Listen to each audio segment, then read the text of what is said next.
मैं गुफरान मलिक, जिला अध्यक्ष जनता दल संगठन सहारनपुर।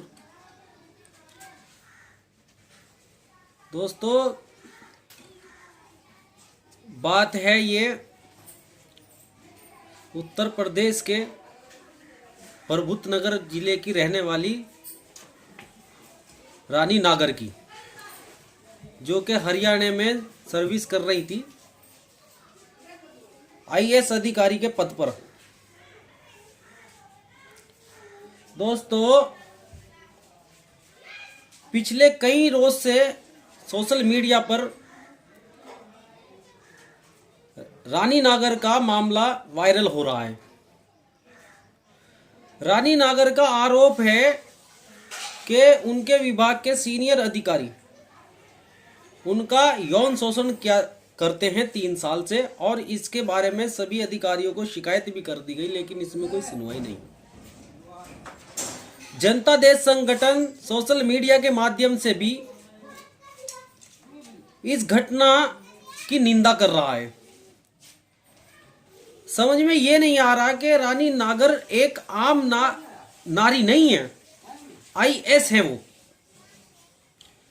उनके साथ अगर इतनी घटिया किस्म की हरकत को अंजाम दिया जाएगा तो फिर एक आम नारी का इस देश के अंदर क्या सम्मान किया जाएगा।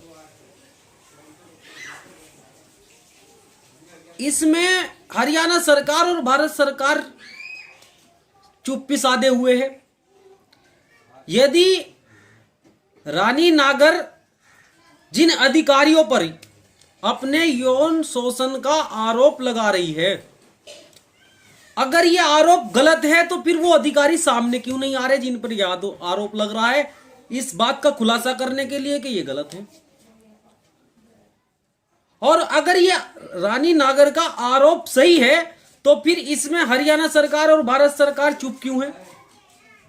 जनता दल संगठन हरियाणा सरकार और भारत सरकार से यह मांग करता है कि रानी नागर के साथ इंसाफ किया जाए। एक महिला का यौन शोषण किया जा रहा है और वो भी वीआईपी महिला का। इससे एक संदेश ये पहुंच रहा है देश के अंदर कि आम नारी का क्या होगा इस देश में जब एक आईएएस अधिकारी का हाल ये है। जनता दल संगठन भारत सरकार और हरियाणा सरकार से अपील करता है कि इस मामले में चुप्पी तोड़िएगा और रानी नागर के साथ जिन अधिकारियों ने इस घटिया हरकत को अंजाम देने का काम किया है, इनके खिलाफ कड़ी कार्रवाई करने का काम कीजिएगा। जनता दल संगठन ऑनलाइन लिखित पत्र भी केंद्र सरकार को भेजने का काम करेगा, क्योंकि लॉकडाउन चल रहा हुआ है इस वक्त, इसलिए इस मामले को लेकर हम रोड पे नहीं आ सकते, अधिकारी से नहीं मिल सकते। लेकिन ये खामोशी के साथ बैठकर तमाशा देखने वाली बात भी नहीं है कि एक आईएएस अधिकारी यानी महिला का यौन शोषण किया जा रहा है। कौन अपनी महिलाओं को नौकरियों के चक्कर में और पढ़ाने के चक्कर में लगाएगा इस तरह से? मतलब इंसानियत को शर्मसार करने का काम कर दिया गया। ये भारत देश के अंदर पिछले 3-4 सालों से चल क्या रहा है?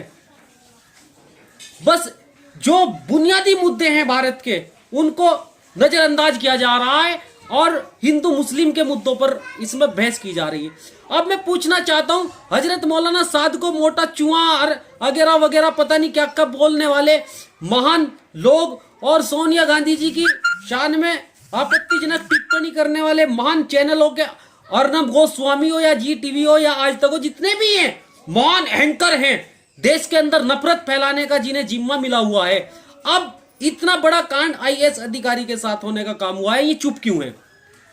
अब इनके चैनलों में इन्हें क्यों नहीं दिखाया जा रहा? अब इस पर डिबेट क्यों नहीं कराई जा रही? अब अर्नब गोस्वामी जैसे लोग इस पर टिप्पणी क्यों नहीं कर रहे? जमात को, तबलीगी जमात को बदतमीज जमात कहने वाले लोग खामोश क्यों हैं?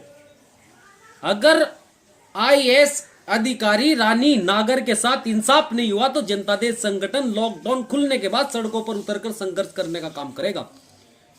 हम हक पर खड़े हैं, नफरत के खिलाफ खड़े हैं, भ्रष्टाचार के खिलाफ खड़े हैं किसी के साथ जुल्म होगा या किसी का उत्पीड़न होगा, जनता दल संगठन कड़े शब्दों में मुखालफत करने का काम करेगा और सड़कों पर उतरकर लड़ाई लड़ने का काम करेगा। हमें जेल जाने की परवाह या मर जाने की परवाह नहीं रहेगी। हम अपने देश की अखंडता को, अपने देश के भाईचारे को और अपने देश के इंसाफ को जिंदा रखने के लिए जान देने को भी तैयार है, पीछे हटने वाले नहीं है। जनता दल संगठन भारत सरकार और हरियाणा सरकार से यह अपील करता है, रानी नागर के मामले में चुप्पी तोड़े और जिन लोगों ने उनका कई सालों से यौन शोषण किया है उनके खिलाफ कड़ी कार्रवाई करने का काम करें। इसी के साथ मैं अपनी बात को खत्म करता हूं। बहुत बहुत शुक्रिया।